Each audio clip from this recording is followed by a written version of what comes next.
Good afternoon, everyone. It's wonderful to be here. I'm Jennifer Morgan, and I have the honor of facilitating this amazing panel to follow up on actually what Nick was just talking about. And I think Nick has outlined the problem quite well. I think this panel, and I'm going to challenge each of you as we go along, is digging into how do we move forward in the context that we are right now, with the knowledge of the science, with the knowledge on the opportunities that are now emerging. How do we learn and shift?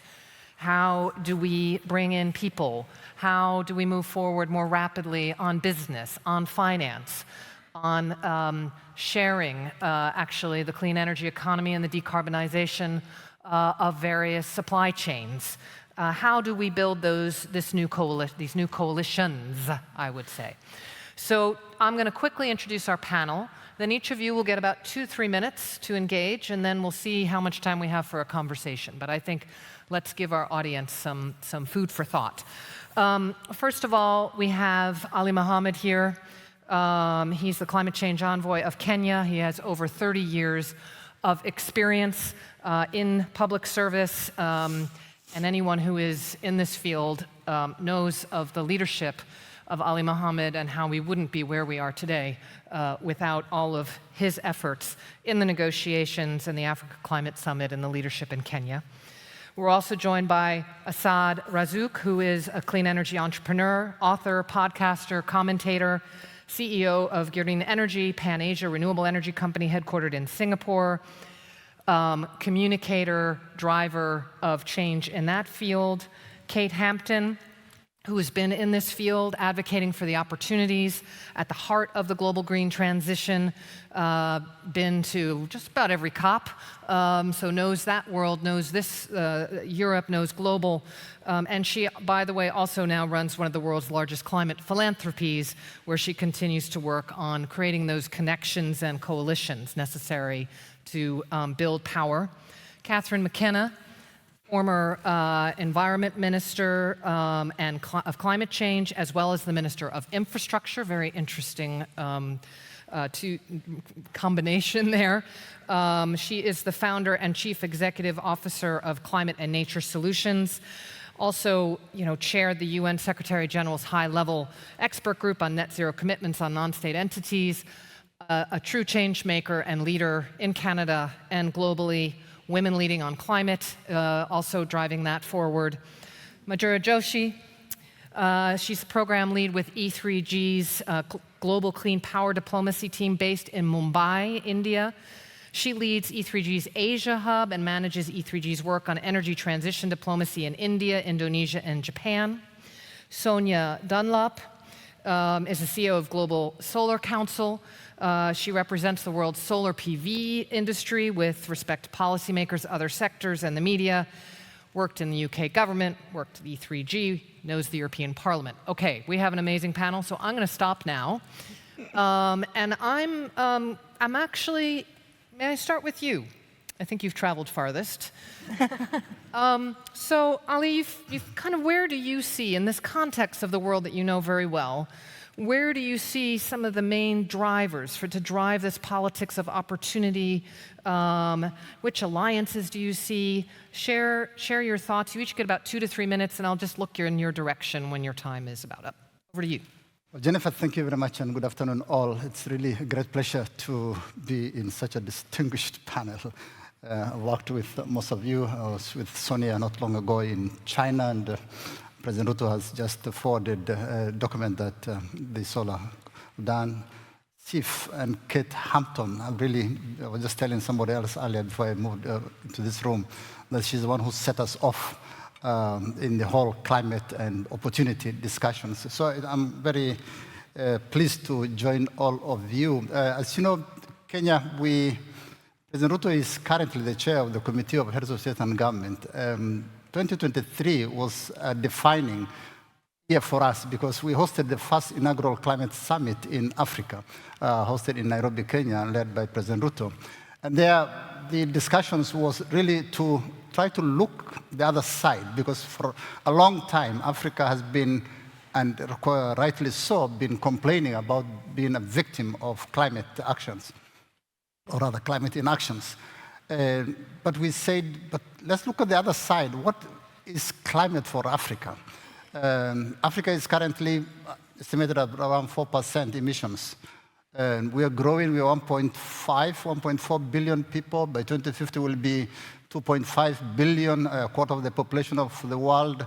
We have got the youngest population and all that. And therefore, the trajectory for the continent is going to be really increasing emissions. And if we don't do something, it's going to affect us even more. And therefore, shouldn't we look at the other side, what opportunities that Africa can put? And we put forward the whole narrative of opportunity for Africa, and we came up with this word, or rather words that say climate positive growth. Development we must as a continent, and we need to grow. The population requires development. And how can we leverage climate change as a development issue for Africa? And we looked at renewables, for example, even before the transition agreement in COP28. At the summit, in Africa Climate Summit, we said, we have massive potential, and this is all, of course, confirmed by institutions like the Solar GRA and the Solar Group and so on. 60% of the potential solar energy for the world is available in Africa. We don't have it now in terms of actually tapping it, but if we really focus on that, we can transform Africa, and in the process, transform the world through decarbonization. Similarly, in the field of food, Africa has the largest uncultivated land, and we see about 50 to 60% of available uncultivated land and so forth. So we looked at all this, and we tried to emphasize the opportunities that the continent can give if we chose the right, but that requires partnership. And I've had the CEO of Aegis saying, collaboration, partnership, and working together. And that is essentially what we are now pushing, that collaboration in the international field. Excellent. Thank you very much. Thank you. So amazing opportunities that are there. Kate, what do you think needs to happen in order for Africa to be able to take up this massive opportunity that is standing in front of it? Well, I think everyone should book an appointment with Ali. He'll be able to answer those questions for you. And I would encourage everyone also to go to the second Africa Climate Summit in September in Ethiopia and listen to what is being said there. It's of crucial importance for all of us. I welcome very much the message from Nick earlier, who often says profound things, and this issue of smart policy that deals with the things that people care about, but also inclusion, people feeling included, building public ownership. This is relevant not just locally, but globally. The concentration of investment in the clean transition, which is mostly energy at the moment, has been highly concentrated. Countries with very big balance sheets, and as a consequence, many parts of the world feel like the green transition is for other people. They're at the extractive end. And as we also heard, good climate policy and practice is something that people want. So there are more people in the world, more communities, more cities, more companies that want to be part of the green transition than necessarily have the financing available to participate. So I think it's really crucial to focus on the finance questions. And when you hear the big headline numbers, it can be very daunting. But actually, if you break it down into a series of actions, it can be much, much more straightforward. Just, for example, a report by the World Bank Private Sector Investment Lab and CPI said that if you wanted to raise 1 trillion in capex, what you really need is 15 billion in catalytic equity. That's not actually a big number. 15 billion is not a big number, even in terms of MDB budgets or aid budgets. And the reason catalytic patient junior equity is so important is because the multipliers, it will then leverage about 300 million in other forms of equity, which can leverage 1 trillion in a full capital stack, including debt. The problem is that we're directing concessional resources to the wrong things. So in a world of fiscal stress and fiscal crisis, we need to make sure that the money that we have is being spent on the things with the highest leverage. A lot of money coming from MDBs right now is getting 1-for-1 leverage, when if it was invested in junior equity, could be getting 15 leverage, just as one example. Another example is debt swaps. There are some really interesting examples. Barbados has just done one. Many countries, particularly vulnerable countries, have been doing this work with support from NGOs and lawyers and financiers in the hundreds of billions. If you could scale up tripartite debt swaps, you would alleviate the financial pressure. 3 billion people currently living in countries spending more on debt servicing than health and education. If you can reduce the spending that has to be sent overseas and enable them to spend it at home, you will get health and education benefits. You will also get climate benefits. Similarly, I mean, there are many other very specific issues that if you can turn the 1 trillion problem into a series of problems, and that requires, therefore, a series of coalitions. So I would just summarize by saying, if you turn down the noise from the White House and from the populists and turn up the volume on everyone else, there are smart people all over the world, and many of the people in this room could actually be on this panel talking about what they're doing. I see Adrian from Mexico, I see many others. There is so much happening, and I very much agree with the opening statement that if we can show all of that, and Assad's tweets are the things that cheer me up on a regular basis, saying all the positive things that happen. It's not about sugarcoating things, but it is about recognizing that we are in a transition which is happening, and we all have a part to play. So let's start breaking down these very, very big numbers into very, very specific actions and work closely together. And Africa Climate Summit 2 is a very good place to start that work. Let me go to Assad, because I think this turn up the volume, right? I mean, where do you see where we are now, but how do we accelerate? What are the coalitions that you're seeing? Where are the gaps? What do we need to be working on?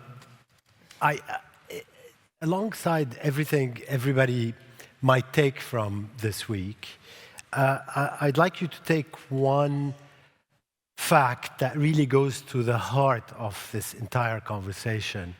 And that is the fact that right now, if you actually look at the total manufacturing capacity of only solar panels and batteries in China, and what the manufacturers in China have already announced, and you do the very simple math, you'll see that by 2030, which is only 4 years from now, China is going to add every year an entire United States worth of electricity. So roughly speaking, primary energy consumption worldwide is 17 terawatts. The Americans are maybe 3 of those 17 terawatts. The Chinese are going to add all of that per year, each year from 2030. Now, just think where that goes, because they're going to do it, obviously, for 10 years and longer.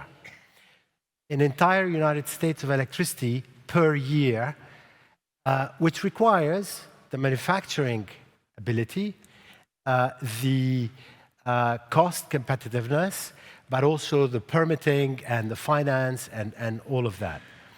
Now, that therefore means that we're going into a world where there's going to be an overabundance of energy, whether anybody likes it or not, whether the people who are still fighting rearguard battles like it or not, irrespective of any COP outcome. This is just happening now, and it's all just fixed data sets. So think, when you talk opportunity, where are we going to, what business models are we going to develop to use overabundance energy? Because for the first time in history, we're going from a human evolution where we were always energy scarce, and we're now going to be energy overabundant. I mean, the opportunities are frankly infinite, probably, right? I can't even get my head around all the opportunities.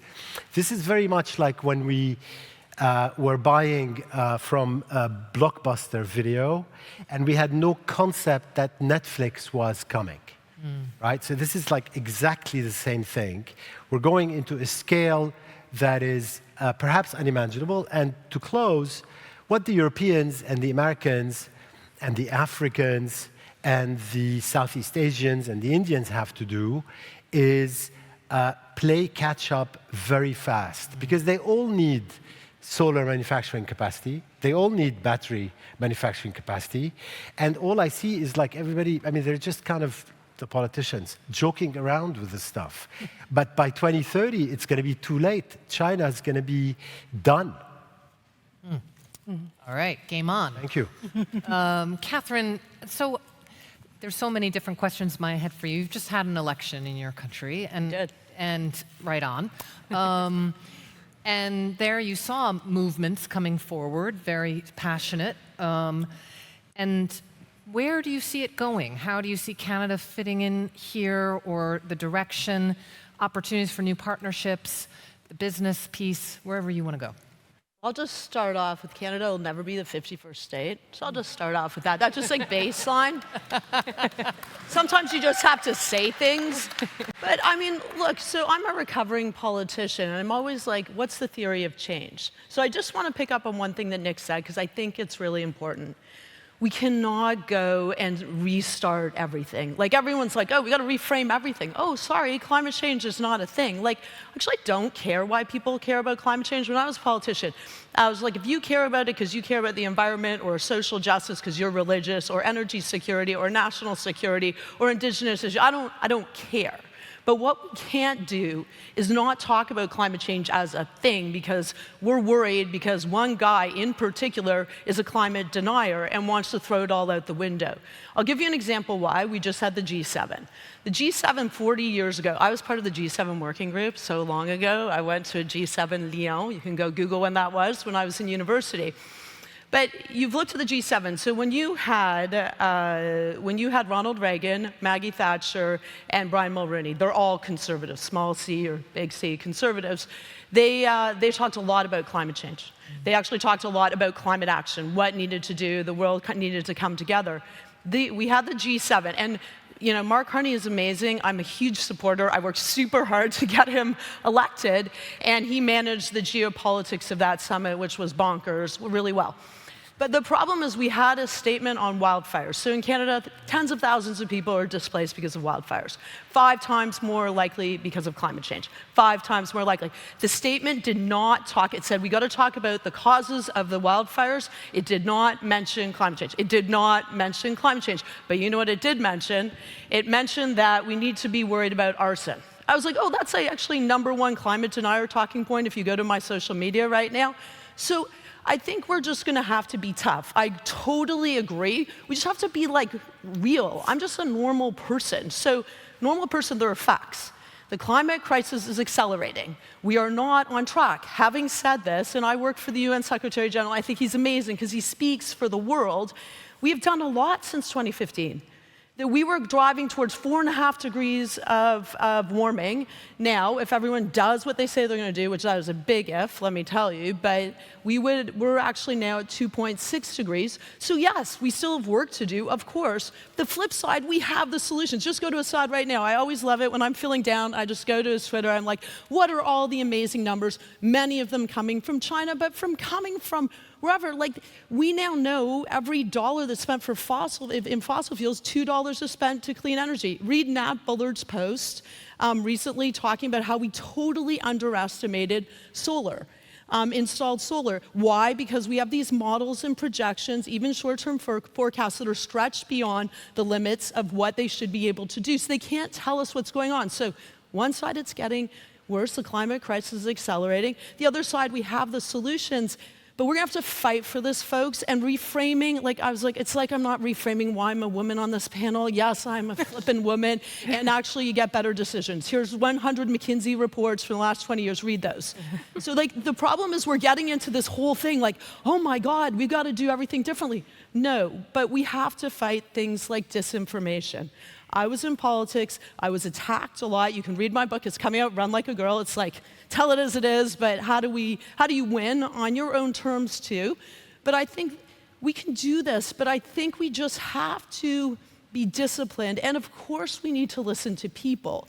But sometimes I think when we talk about listening to people, it's like a comms exercise. It's like, if only we use different words, and then we're self-flagellating, oh my God, the climate people are so bad.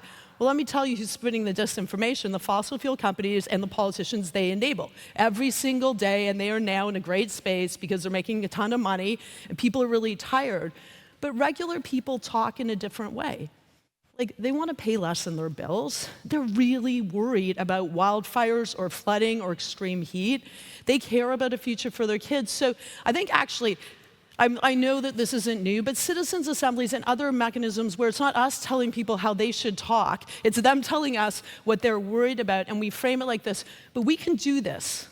But everyone's gonna have to dig really deep, and I'm a competitive swimmer, so maybe it's just like, what's winning look like? You have a long-term goal every single day, you put your head down and you work hard, and people will try to throw you off your game, and you just keep on going with the coalition of the willing. You do not have to bring everyone. Sometimes COPs is very frustrating because you have the people who do not want to do things. I think we're gonna have to work with the people that do, like everyone in this room, but like 80% of citizens on our planet. So solar. So I have many questions for you as well, but I mean, it's clear it's, busting everything, all of the projections, everything else. But there's also issues around it and having it be available for everyone, and trade, etc. So how do we get solar to be available? How do you build the coalitions? What do you need so that we can get it everywhere in an affordable fashion? Absolutely. I mean, I think, one of the founders of E3G, Tom Burke, once came up with 10 laws of politics. And one of them is, no one ever says thanks. And I can tell you that if you're the solar industry sitting in China, in Shanghai, or in Beijing, as we were just the other day, and you say, like, we've reduced the cost of solar by 90%. We've reduced the cost of battery storage by 90%. We've reduced the cost of EVs massively. We can do wind cheaper than ever before. Why is no one saying thanks? And I'm always there like, I'm sorry, but they're not, and we have to deal with this new political reality, right? And I think in many ways, one of the things that really shocked me when I moved from E3G to the Global Solar Council, which I now run, is that prior to my joining, the Chinese and the Americans within the solar industry, and the Indians and the Chinese within the solar industry, hadn't actually spoken to each other for over 6 years. And I was like, right, we've got to fix this. We've got to fix this. And so what we are doing is we're kind of doing the energy diplomacy within the solar industry and within the renewables industry in order to build those bridges and build that common understanding and that common long-term strategy for the supply chain and for deployment to get us to those, the 8 terawatts of solar that we want, the 11.2 terawatts of renewables. Because I'm not just CEO of the Global Solar Council, I'm also vice chair of the Global Renewables Alliance. We're a founding member of the Global Renewables Alliance. And we were discussing in our board meeting yesterday, we were saying there's almost a risk that the world's going to divide into 2 camps, a kind of pro-China camp that's open to China, willing to import the technology, as indeed, much of Africa is, that's going to become sort of electro-states, and then these small, insignificant countries, and the North American one in particular in North America, that will remain petro-states. And that is exactly what we need to avoid. And so what I really need help from everyone in this room in E3G is building the positive narratives around the clean energy transition in those global energy diplomacy venues to be able to counter the tensions that we are seeing in this, so that we can get to those 25 billion solar panels that we want to install by the end of the decade in every part of the world, because every single one of them can contribute to every single sustainable development goal. And we've got a big report coming out with the UN next month saying exactly that we can help deliver every single one of the SDGs if only you will let us. And that's what we need global energy politics to do. Okay. How about into Asia? You're on the ground in a country that is also have a booming industry, also has coal, has, as we do in many countries still, not only yours. Where do we need to go? Where do you see the pathway moving forward to make the opportunities become reality? Thank you so much. And I first wanted to say thank you. It's a great honor to speak on such an illustrious panel. The good thing is, if I'm speaking last, a whole bunch of the key points have already been made. But if I was to sort of highlight on a few things, we know that there is a lot of progress that's been made on clean energy and climate goals, but we are far away from meeting the climate target, but also developmental targets. And this is what is the key sort of driving force for action. Meeting socioeconomic development objectives, combating climate change are simultaneous linked goals and a critical need of the decade, particularly for emerging and developing economies like India. This is not an easy task in the best of times, and it's made even more difficult in the current context. So what we are sort of hoping for in the midst of all of these headwinds is, how do we capitalize on signs of progress despite the lack of what we see in multilateral spaces? Could this mean new sort of renewed partnerships which are founded on common development, clean energy, and climate objectives that can sort of help in driving green trade and investments through bilateral and plurilateral sort of efforts? This can help in a few different ways. First is, it'll help in accelerating the grid, which will also have several accelerating efforts to green the grid, which also has several developmental benefits as sort of the key driving point. And just to give an example, we know that there are, the numbers that come in from India on coal pipelines are fairly huge. It has the second largest coal pipeline compared to after China. But since 2015, we've also seen most of its pipeline collapse. Only 3% of the plants that were announced in 2015 have actually come online in 2023. So ensuring that commitment on coal phase down and eventually phase out continues would essentially mean that there needs to be sustained efforts to grow clean energy and storage renewables at a pace fast enough to at least meet the incremental annual demand, and then definitely go beyond that for it to be replacement capacity.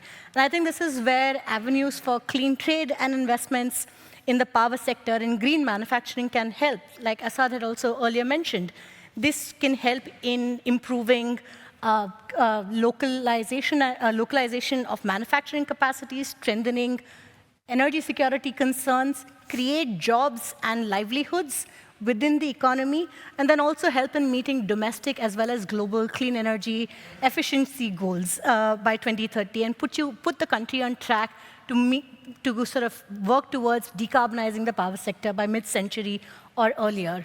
The second part, most definitely, is on increasing finance and investments. We know about the global gap that is there in investments. Only about less than 15% of investments are going into emerging and developing economies outside of China. In the Indian context, meeting RE goals will require about $40 billion annually. This has been a target that's been very difficult to achieve, with the max being less than half of what has been done. So this is something that's really important. And again, renewed partnerships that focus on driving growth can really help in unlocking public and private finance. And I know there's going to be a polling panel later on, but there is also really encouraging news from businesses. In a poll that E3G had conducted earlier this year, we saw that over 80% of global businesses polled in 15 countries wanted faster, cleaner energy transitions and clean power grid by 2035. And I think I'll just end with saying that, again, green trade partnerships, renewed partnerships can help in this very critical gap that is on ensuring that investments are going into technologies of the future. There's technology cooperation and co-development of technologies, which has been a key ask of India, as well as a lot of the developing countries, and in building capacities across the ecosystem. And I think this is an underappreciated point, but there is capacity building that is needed from the financial system to understand climate risks, and to price climate opportunities correctly within the regulators, within the policy planners, to be able to actually plan for the future, as well as between states and subnational actors, and how do they sort of account for the opportunities and plan for the risks of climate change as well. So I would basically say that new partnerships can also help in driving bilateral action, which for mutual benefits of countries, and hopefully have positive implications for the multilateral space in driving ambition ahead.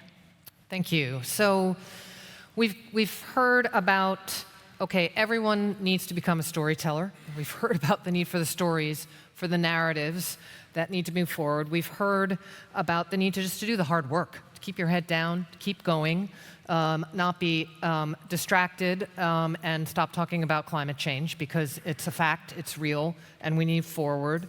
We need to move forward. We've heard about coalitions of coalitions, and we've heard a lot about different kind of partnerships, financing, this type of thing. And I want to, in the last 10 minutes, dig into 2 questions for each of you. The first is, and Ali, I'm going to start with you because you have massive experience and we had lots of conversations about this in the past. So there are a lot of these partnerships, right? So what are the ingredients that, if we're going towards COP, which will be my next question because I want to bring that into the room, what needs to change? You're sitting here with a group of UK, global, Europeans. What are the lessons and what needs to change? And then second, okay, we are going to Brazil. We have a presidency that is issuing a challenge for all of us to take action, for all of us to build a movement of movements, and also to move forward in implementing the just transition away from fossil fuels, the tripling and the doubling. What do we need? What does that look like? What are your ideas for how we can make sure that this is the COP where the signal that comes out is not about that new pipeline? It's about the opportunities that are going to be there for all so that we can all catch up and turn up the volume. But first, those 2 things, and we'll just do a quick round. Thank you very much, Jennifer. We're sitting here in Mansion Hall in the heart of London, discussing climate change. And I come from Kenya, Africa, and the reality of climate change is all to be seen. But in the where I come from, that is where it is really most impactful. It's happening all over the world. 10 years ago in Paris, we said we are going to limit our emissions, but heating by to 1.5 degrees. We know that we've surpassed that last year, and we don't know how it's going to be this year. And we have had commitments on putting up climate action reports, NDCs, which for Kenya we have already submitted our 3rd NDC. And we've also had requirements for us to put national adaptation plans and all that. The challenge for us as a global community really is how to actualize these commitments that we keep on taking year in, year out. And that is finance. And that is really the big challenge. Jennifer, we were together a few days ago in Bonn, and you know what happened in the discussions in Bonn. It was, the whole discussions were delayed for 2 days because of finance, again, agreeing on the agenda. So without us addressing the centerpiece of climate change, which is climate finance, it is difficult to get any significant outcome, whether it's Belém or beyond. Kenya and the other countries I was saying earlier, we are debt constrained. Kate said, we are spending much more on debt repayments than on social issues like health, education, and so on. So it is really difficult to prioritize and keep on talking about climate change when people are going hungry, people are going without school, people are going without medicine, and so forth.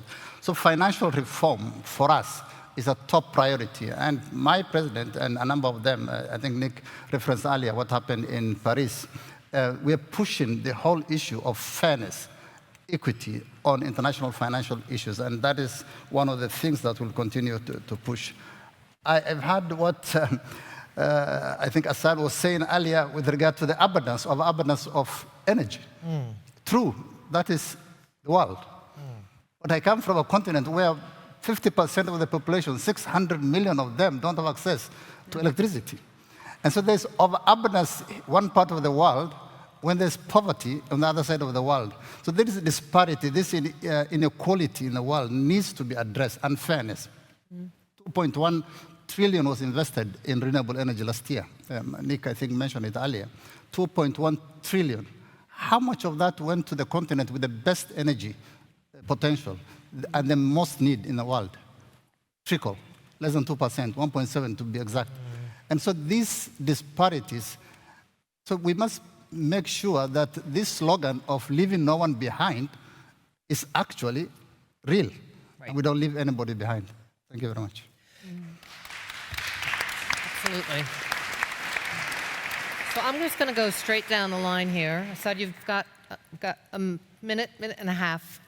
Yeah, I'm not the best on this topic, just because it's a little bit out of my wheelhouse. Wherever you want to go. The one thing I would say, though, is, and this may not be very popular, Jennifer, but the one thing I would say is that I think 30 years of climate talks is enough, and we should maybe just consider restructuring the COPs, because they have been hijacked.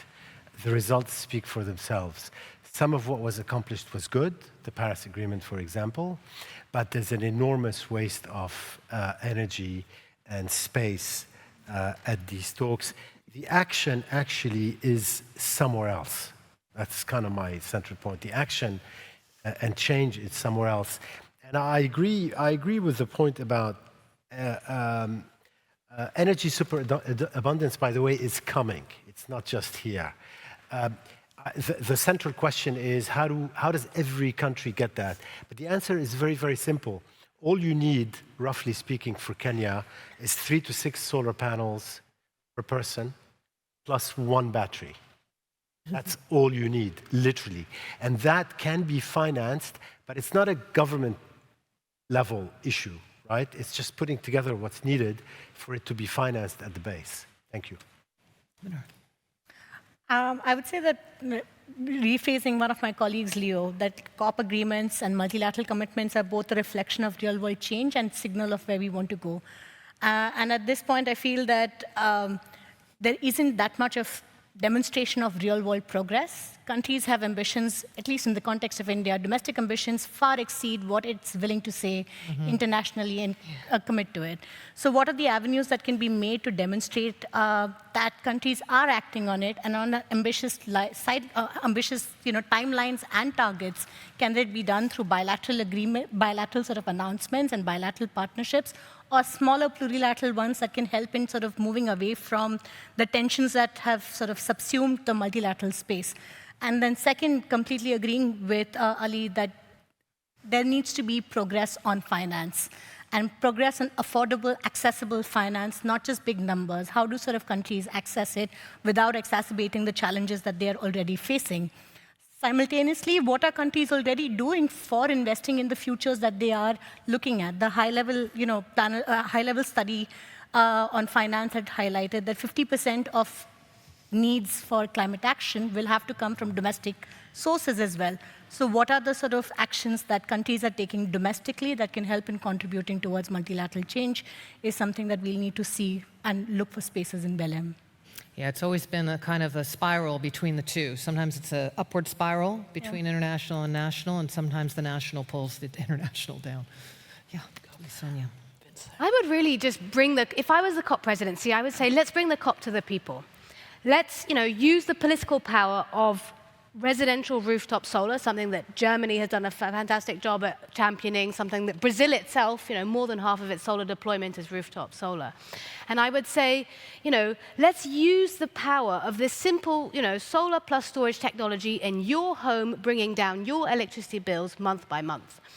And we already have 50 million solar homes around the world. What if the COP agreed, let's go for 300 million solar homes by the end of the decade? Let's make it possible for every single household, whether through balcony solar or through rooftop solar, to access the benefits of clean energy themselves in their own pocket, and really use that to make sure that it's not, as Kate said, something that benefits other people, that it's something that benefits them. Now, of course, behind that will be loads of complex electricity market design reforms. Behind that sits all the other renewables that are needed in order to properly integrate that. But I remember when I was working in politics, I started my career in politics. I'm essentially a failed politician that went the wrong way. I remember in the European Parliament, there were far-right MEPs who used to come up to me and sit down next to me, slightly awkwardly, and say, I love rooftop solar. I've got solar on the roof of my house. UK Independence Party MEPs, British National Party MEPs, if you remember them. So this is something that works for the right and for the left, for democracies and countries that are not democracies. And and works also for the 700 million people in sub-Saharan Africa that still don't have access to electricity, because those businesses, once they do get access to rooftop solar and storage off-grid, become 27% more productive. That is green growth. That is tangible benefits for individual households and benefits. And if we make that the front line, the rest will follow. Sounds good. Kate?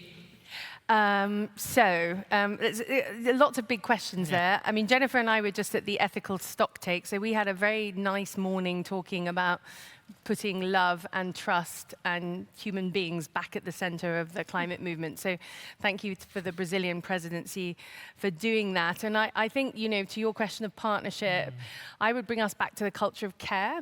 So Ladao Tao-Si talked about culture of care. I'm not Catholic, but it resonated with me.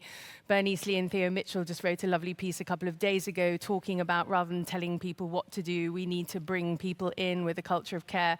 So I think partnership is about that. And just to give some examples to the specific point around solar, if we look at the Indian rooftop solar program, government is coming in with local banks, providing local currency financing combined with a subsidy and doing a massive rollout of rooftop solar. That is less accessible for countries that don't have so much fiscal space or don't have deep local capital pools. But again, in Africa, there is a lot of energy sitting on the balance sheets of countries because there are no off-takers for that electricity. So there is a surplus production of electricity. And if we could find ways to link that electricity to productive use, the grids could be extended into peri-urban areas, and we can do retail financing of solar. So these are all solvable problems, and there are little examples of things that work in so many different contexts that we do not need to be demoralized, thrown off course. We just need to keep doing the work. Do the work. Just very quickly, I mean, we need money, and we have money. If you go talk to large financial institutions, they talk about how much money we have. We have the solutions. We have, in particular, solar, but renewables, and we have storage. And we've heard this from everyone. And as Ali said, we have a bunch of people who actually have no access to any electricity. So, hey, you know what? We can solve it. But I do think on the money side, we need to, one, debt forgiveness has to happen. That's ridiculous. We have countries that are huge debt. They're paying huge interests. And we have governments who aren't paying any money or very little money in aid. So I think that's the least folks can do. Two, we need blended finance, the risk capital you talked about, Kate. Like, we can do that, getting the World Bank, and we talk about this a lot, so it actually has to happen. And I do think international taxation, polluters need to pay. Laurence Tubiana is working on that. We can solve this. This is why I'm like, am I a realistic optimist or an optimistic realist? I'm just like, we can do this, but it's hard, and let's just put our head down and do the work with people like this who are awesome, and all of you. Well, thank you, everyone, for sharing all of those different perspectives. I mean, I think reflecting on where we are at this moment in history, I think it is about connecting with people, respecting, listening, finding the ways of bringing the different pieces together and expanding them. And I think this COP coming up is a moment where those of us who are working to create that better world that creates opportunities, is based on values, have to come together and actually provide the examples of what's happening, but show that this is working, that this is better. This is the world that we want to create together. This is the politics of opportunity. And so thank you for each of what each of you are doing, and I'm sure for the rest of the afternoon. Let's connect, and let's get practical about how we're going to get this done. Thank you very much to everyone. Thank you. Thank you.